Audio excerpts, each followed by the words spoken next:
It's your girl Carla Renata, aka the Curvy Film Critic, and I am taking my shot with guess who? Isaiah Johnson on Spotlight On. Tune in. You're tuning into the destination for TV superfan discussion, AfterBuzz TV. And now, let the buzz begin. Hey, 19. Well, mine is older. These New York City streets getting colder. I show Go ahead, boy. Every disadvantage I have. Yes, and we got lights. Hey. Yes.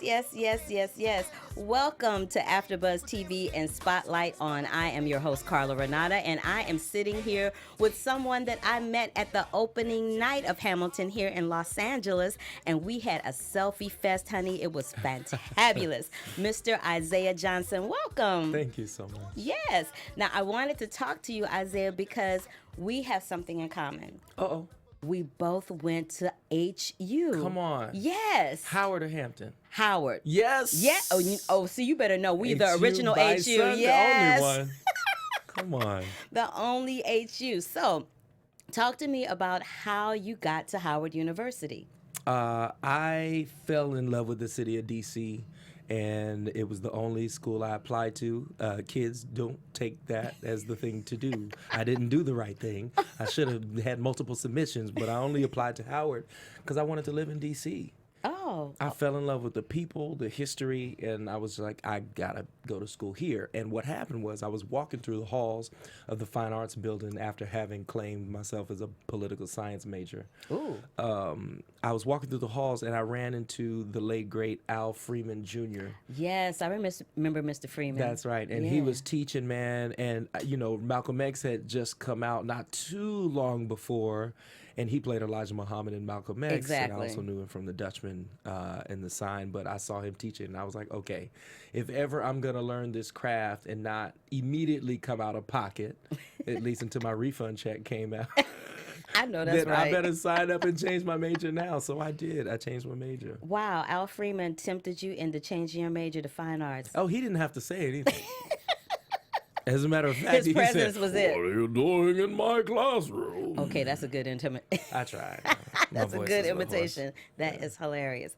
Now, why did you initially want to major in political science? I was gonna do. I wanted to become a lawyer. I was gonna Really? do the whole law track, and then I realized I don't actually like to read that much, and so Kitties. Listen to your girl. Don't let that sway you. Don't let that sway you. I'm just saying, don't let that sway you. Don't let that sway you. No, you know what? As a matter of fact, looking back, if I could do things differently, and I've had a very fortunate career in this business, I think I probably would have actually just finished out the law track and then minored in theater.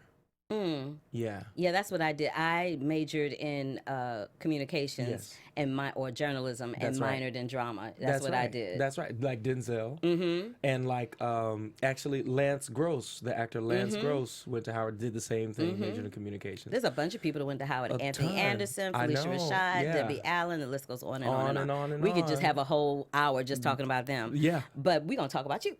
So after you switched your major over, what was it about musical theater that attracted you?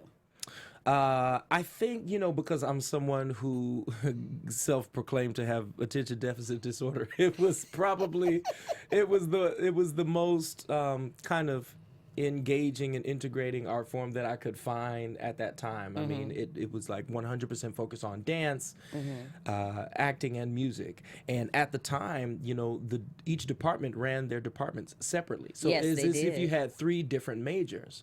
So at 21 credit hours per semester, my schedule was completely booked. But I had to give each tutelage its proper attention. Of course you did, because at Howard, they did not play that. They didn't play. They were like, You had to I'm dance so sorry. as much as the dance majors. That's right. The music majors, you had to know your theory. That's right. And I was well trained. I was well trained and very well prepared for the professional world. Now, I would be remiss if I didn't ask you, did you have Vera J. Katz? I sure did.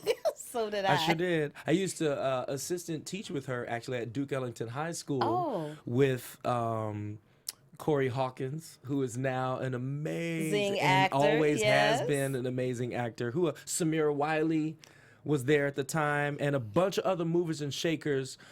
Jonathan, who's the artistic director over at Classic Theater Harlem now. He may be the artistic director. I think he is. Marjwan Kennedy, who is an amazing, amazing author, journalist. She wrote a children's book called Callaloo that is like blowing up. So there was definitely, I've always been a part of a seed of young people who definitely had like no limits to what they wanted to accomplish on this earth. What is your favorite Vera J. Katz story? You share yours and I'm going to share mine. I don't know. You got one. She is a character. Goodness. You know you have one. You know, she told me, I'll never forget. She told me that, she said I reminded her a little bit of Isaiah Washington, and I didn't know in what way. She was like, because you know how to use your eyes. And that was something that he was always very naturally good at. And she said that was probably one of the key reasons why he was so successful in his career, is that he knew how to use his eyes. Absolutely.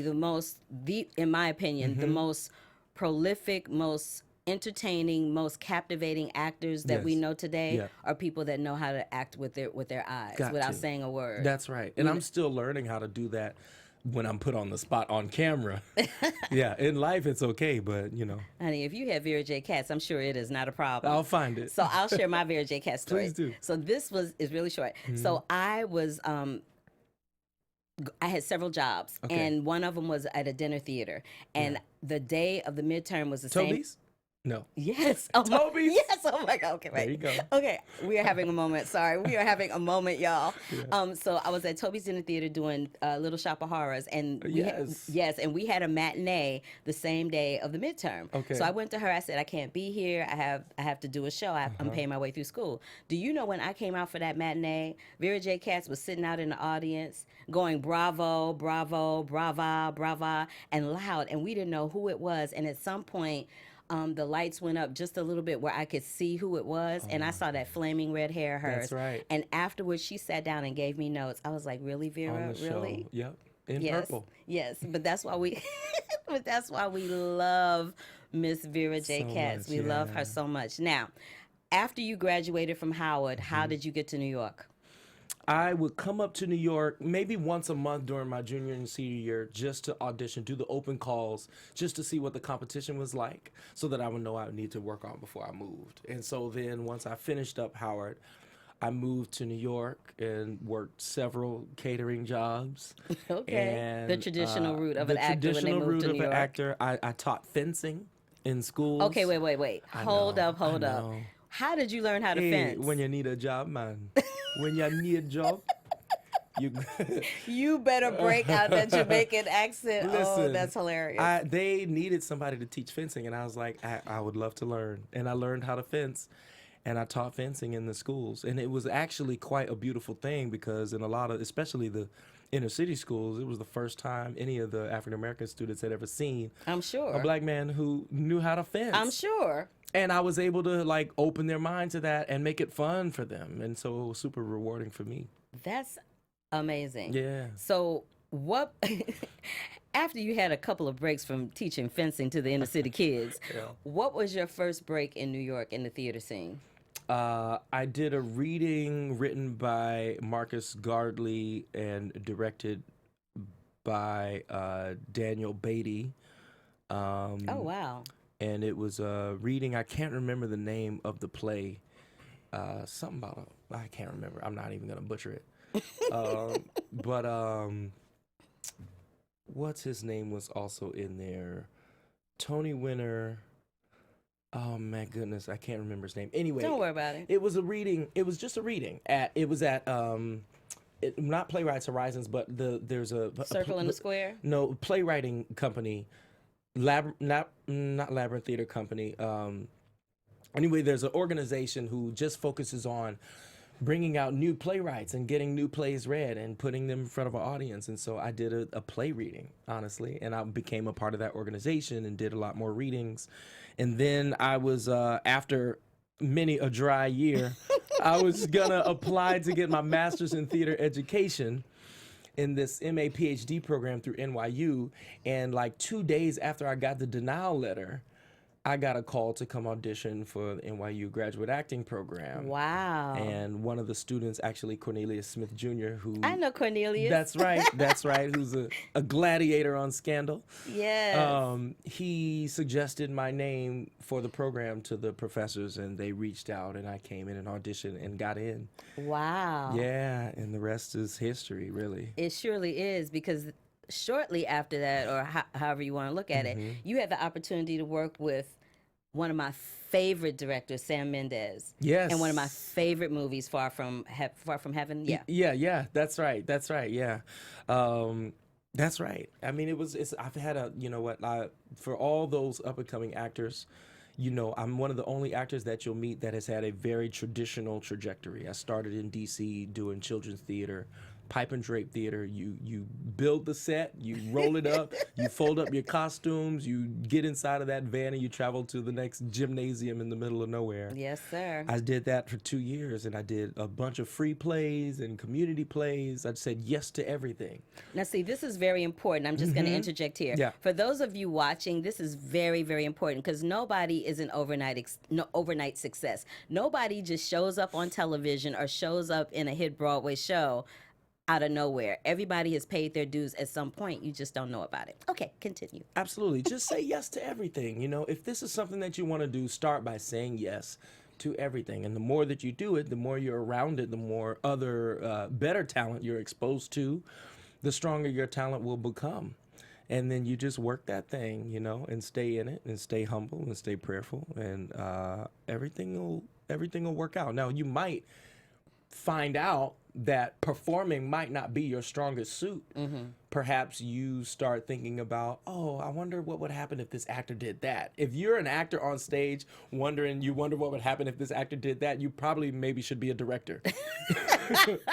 I wholeheartedly second that emotion. So yes. There's a lot of opportunity in here for anybody wishing to join up in the community. But it takes a lot of hard work, a lot of dedication, and you just have to be a person of integrity as best you can. Most definitely. Now, you had the opportunity to work with Sam not once, but twice. With Sam Mendes? Yeah. Oh, with Richard III, right? Yes, for Richard III. We did international tour of Richard III with what is called the Bridge Project, which is a co-production between the Brooklyn Academy of Music and the Old Vic in London. Oh, okay. And we went to about 10 or 11 countries in 8 months. There's a documentary on Netflix that you can watch. It's called Now in the Wings on the World Stage. And we did Richard III. Now, talk to me. So we skipped a little bit of a chunk. How did you get from D.C. to London? Oh, it was actually through that production. Through that production? I had just done, my first Broadway show was Merchant of Venice with Al Pacino. And then... See, I can't with you. You not only do the classics, but you do the film, you do the contemporary. I can't. I didn't think it was going to start so soon. But that's that HU training. That's that HU training. Come on. That's that HU training. Look, if we don't know nothing else, we know how to be our strongest selves. Say that again. If we don't know nothing else, we learn how to be our strongest selves. Yes, sirree. That's yes, right. indeed. Yes, indeed. Yeah. Now, so we've gone from New York to London, from D.C. to New York to London. That's right. And now we're going to go back to the city for Hamilton. Hamilton, yeah. So how did that opportunity come your way? Fortunate and timing. I started out working with the Hamilton Company back in 2014. Okay. They had done, that was the first time I had worked with them. I witnessed their first kind of big public reading at the New York Stage and Film Workshop. And Leslie Odom and I both saw the reading. Leslie too. Yeah. And David, of course, had already been working on the project for some time. And, we knew that it would change the world. Did y'all really? Did y'all feel that? We didn't. We knew it would change the landscape of art because it was unlike anything we had ever heard. Now, we didn't know that it would take on the magnitude that it has.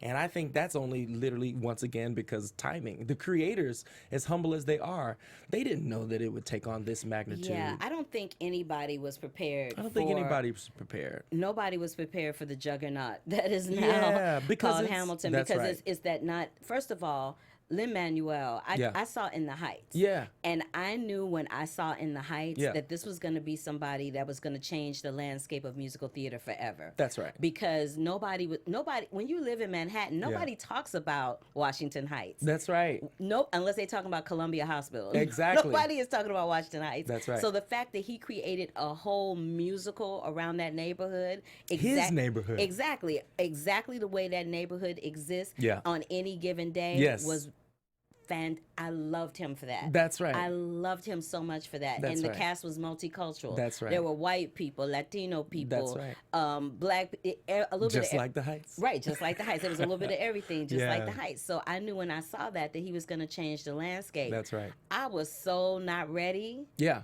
When Hamilton came on the Of course. scene, You know, so not ready. It was like a thing where everything that was going on in society and still goes on in society continues to bolster this beautiful piece of work. Absolutely. I was just talking to my manager today, and he was saying how he was having a conversation with somebody else, and they were saying how it almost feels like God is speaking to, or some higher power is speaking to us as a society through this play. Absolutely. Because every time the landscape of the world changes, you find it immediately applicable in the text of the play. Yeah, it's already there. I mean, there's a tabloidish type of aspect to the show because there's that whole thing of when Alexander Hamilton's life basically gets blown up in his face. That's right. You know, and there's that song that his wife sings, Burn. Yeah. Where she's going to burn the letters so that people won't find out the Come on real now. truth and all of that.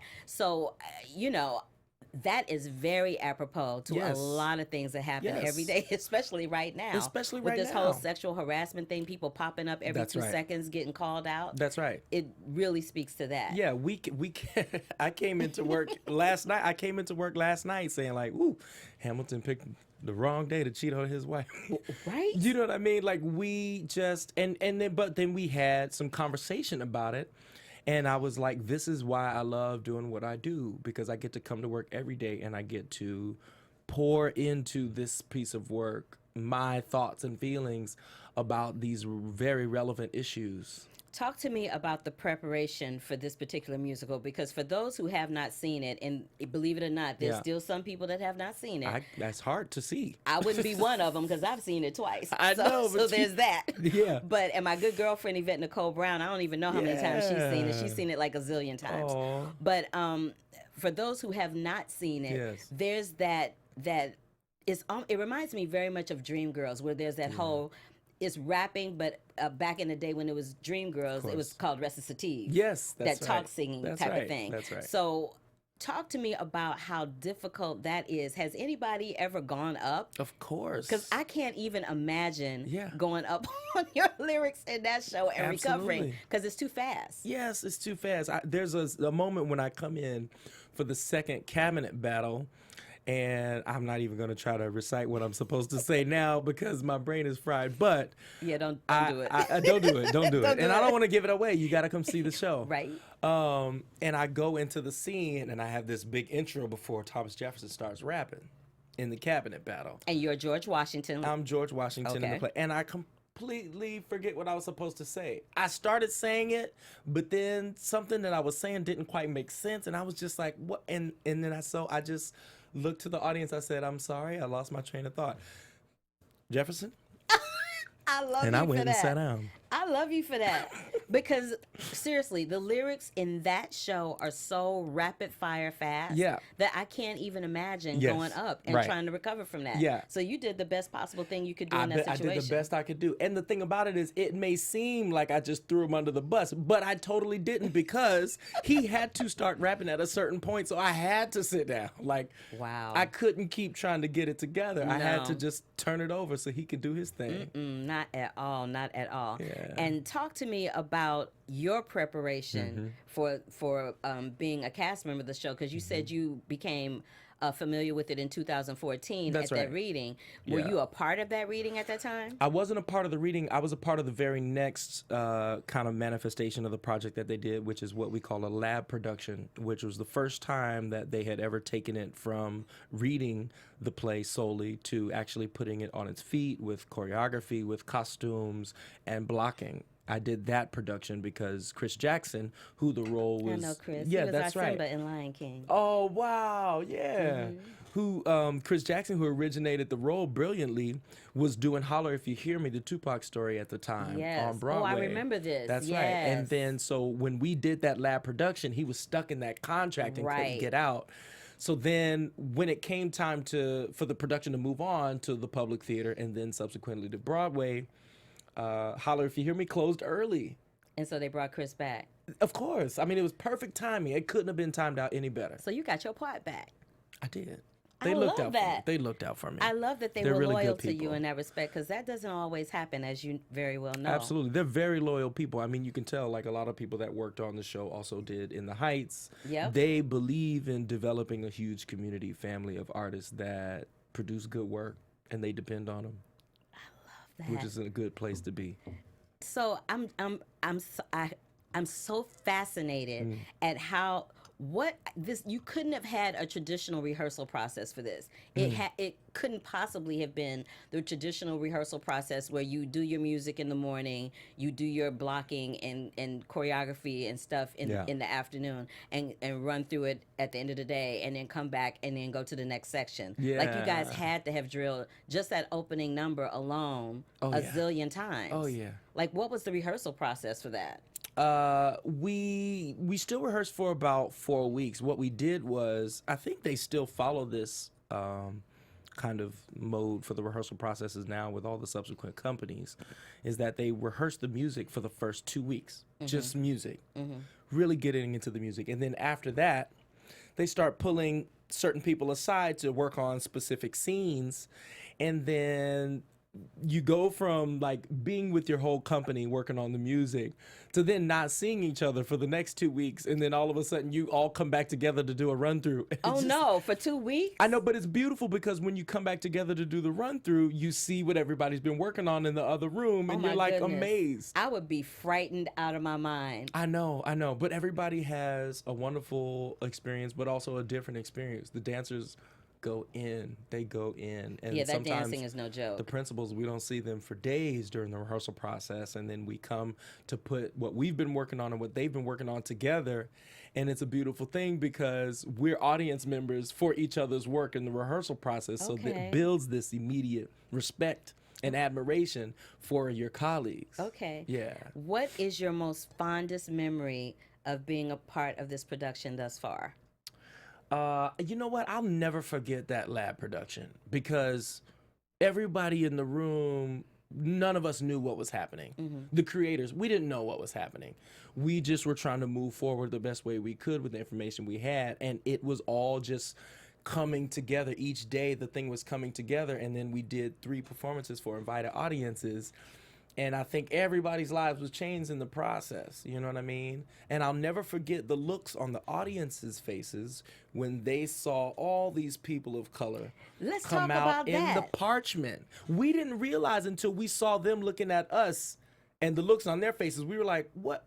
Did that throw y'all off? Because were Oh. y'all like, we know that this is a story about Alexander Hamilton. There is speculation as to whether Alexander Hamilton is a person of color or whether he's Caucasian. There's Sure. speculation. Yeah. We don't know for sure. What I do know for sure is that I lived on 146 between St. Nick and Convent, Yes. and his house was up the street. That's That's what I right. know for sure. That's right. That's right. So I'm like, he had to have been a person of color to be living up in that neighborhood. That's what I know. I'm just saying. Or at least he became a person Okay, of color. or Yeah. something unsavory was going on up in that family That's tree. right. I'm just saying. Yeah, his statue wasn't alabaster.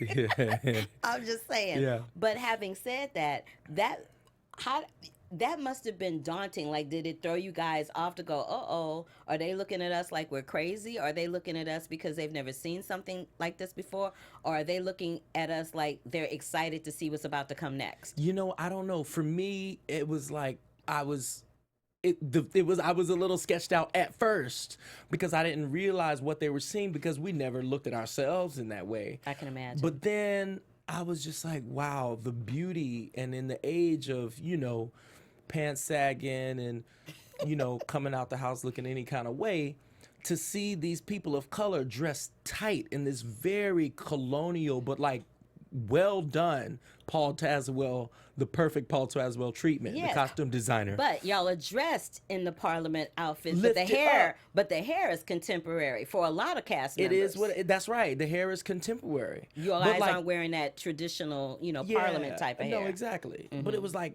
and the clothes were tailored, shiny new boots, tailor made for our feet. It was just, you don't see something like that. I can only akin to that maybe walking on Howard's campus in the 40s, where you go and everybody's dressed tight in bow ties or. Well, everybody's still dressed tight at Howard. Oh, you they know. keep it clean. Oh, yes. Even if you're sagging, those pants are creased. Look, it is at the Ebony Fashion Fair every day. And the Every Ebony day. Fashion Fair don't even exist anymore. I know. But it is Ebony Fashion Fair Day at know. Howard University I on the couldn't keep regular. up. I couldn't keep up. I couldn't either. I did the Ebony Fashion Fair once. Did you really? The runway thing. Yeah, I did one.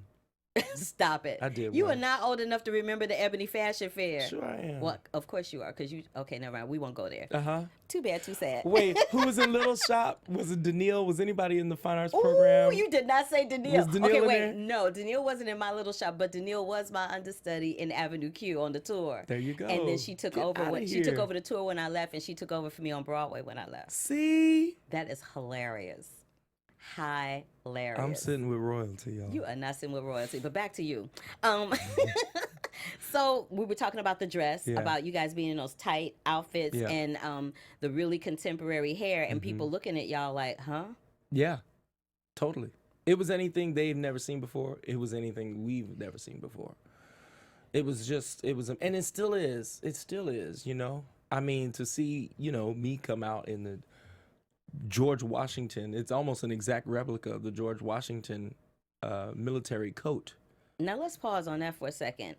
What did your family say? Yeah. When you went to your family and Yeah. said, yo, I got cast in Hamilton, and they're like, oh, that's great. What part are you playing? And you said George Washington. What was the look on their face? They didn't know what Hamilton was, and they was like, who? George Washington? Like, the white man? I was like, yeah, George Washington, the president.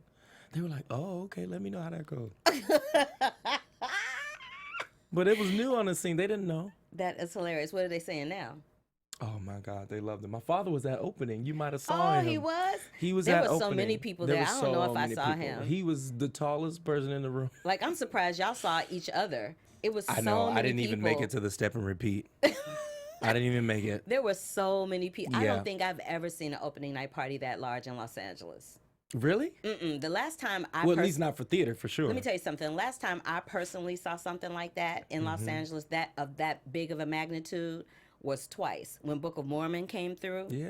and when we opened The Lion King here. Wow. Those are the only two times I've seen it. I'm sure it's happened for other productions, but I've never seen anything like what happened with you guys. I Yeah. mean, they had it at the Noya House Yeah. over on Sunset, and it was just like, I don't think I ever saw the same person twice. It Did was you? a ton of people. I didn't see, and I didn't even really see that many, like, folks.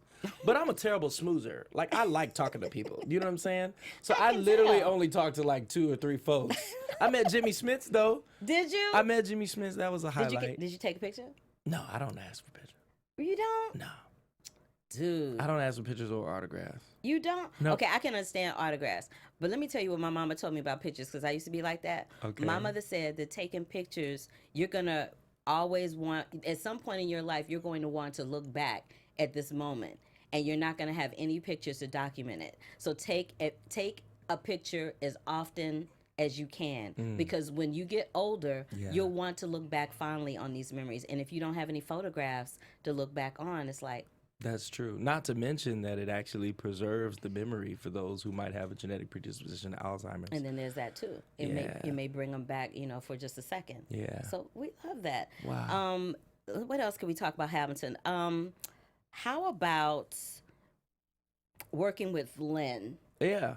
Now, you've worked with him. You worked with him on the tours. Well, he did the tour as well, right? No, not with me. No. I only worked with him in that lab production. No, what was that? What was it like to work with him, directly with him? It was incredible. There's a scene in Hamilton where Washington and Hamilton just meet. Hamilton comes into Washington's office, and when Hamilton finally agrees to say, like, okay, I'll be your secretary, even though I really want to be a soldier, I want to fight. I'll be your secretary. When he agrees, that verse that happens right after that, I don't think Lin wrote that verse or the verse version of that verse until maybe the day before we were supposed to perform it. What? He literally just did. I don't know if it was like he couldn't decide or if he hadn't written it. He just kept saying it's not right. It's not right. So we would do the show and we would do run-throughs, and Doing he some would get to that various point. version. He'd be like, "I'm gonna take the pen and get the papers and like he was No. like, yeah." Stop it. But when I say dabba dabba dabba, I'm saying he would say. Say something. I'm like, he wasn't going dabba dabba dabba. No, he was. That's what I'm saying. He didn't say anything.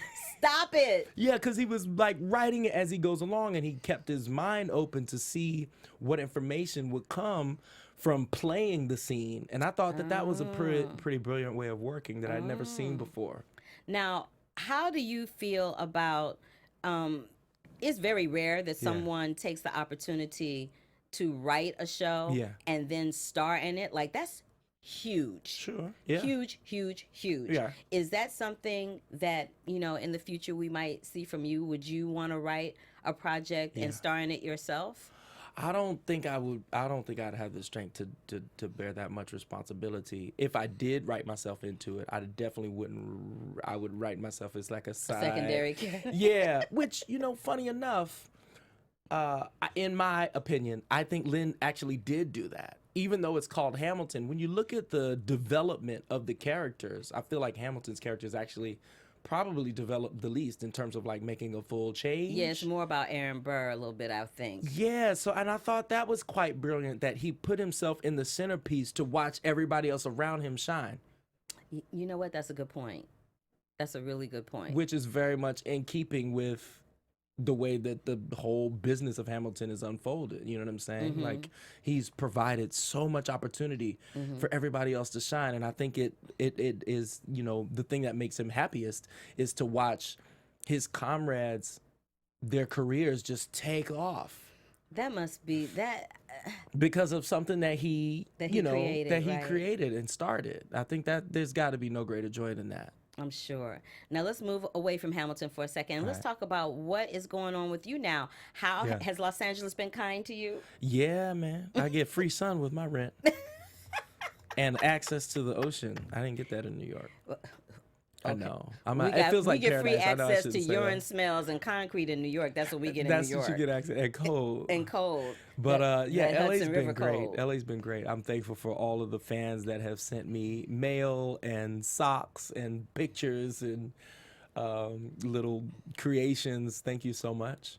And thank you to all the fans who come and stay after a 2-hour and some change play and still stay after for an extra 30 minutes just to meet people and sign autographs. It's that kind of gig, you know? Yeah, we get a lot of love in LA, and people have been very supportive, and yeah. Cool. Now, are you working on any other projects outside of the show in your spare time, if you have any that you can discuss? I can't discuss them, but I'm actually starting to produce now. Oh, produce what? Okay, you don't have to say theater. the name of it? Theater. Okay. Yeah, I'm producing theater first. Off-Broadway? Well, we don't know. You never know what kind of life it's going to take. Okay, all right. But, Sometimes folk know ahead of time, so I just got to ask. That's true. I would be remiss in my duties if I did not. It's true. But I'm sure you'll understand if I say, like, my goal is to actually retire from the necessity of performing by 2019. I know that's right. Because it's grueling. 8 shows a week is no joke. Artists, hear what I'm saying. I am trying to retire from the necessity of performing by 2019. So if you're an up-and-coming actor, that translates to find a way to expand your artistry that in a way that is self-sustaining to where you're not solely dependent on your performance career for your life. If you had to impart, other than the wisdom that you just shared, if you had to impart a couple of nuggets of wisdom to those aspiring artists out there, because people that are going to be watching this, some are going to be aspiring actors, as we have discussed. Some of them have been in the trenches for a minute. Some of them may have auditioned for Hamilton and didn't get it for whatever reason and may be next in line. What is it that you want to tell them to keep the home light burning, so to speak, until they get their shot? I would say develop a sense of integrity and stick to it, and be careful of your ego. Why is that? Because I feel like the more you can recognize when your ego may or may not be at play in the things that you do, say, experience, the more curious you might become. You ask more questions instead of trying to know all the answers. And the more questions you ask, the more you learn. And the more you learn, the better you'll be. And I think that is the most fantabulous note that we could possibly end on. Thank you. I want to thank Isaiah. I want to call him everybody but Thomas Isaiah Johnson. I didn't call him know. Thomas Washington. You see, you put Isaiah know. Washington up in my head. That's why I was there. But I want to thank Isaiah Johnson Thank you. for coming in and talking to us at AfterBuzz TV for Spotlight On. And we had the spotlight on him. And I took my shot and brought him up in here. Thank you for coming in. Where can we find you on social media? I am on Instagram at Isaiah's Lament. And I'm on Twitter and Facebook under the same. Cool. And I am Carla Renata, your host. You can find me across all social media platforms at The Curvy Critic. That's it for AfterBuzz Spotlight On. Take it light. From executive producers Maria Menounos, Kevin Undergaro, Phil Svitek, and the entire AfterBuzz TV staff, we would like to thank you for listening to the AfterBuzz TV network. To watch or listen to other after shows and post comments or questions, be sure to visit AfterBuzzTV.com. I'm Sir Richard Wentworth, and this has been a presentation of AfterBuzz TV. See you later. The views expressed herein are those of the hosts That's it. only and do not Thank necessarily you. reflect the views of AfterBuzz TV or its owners or principals.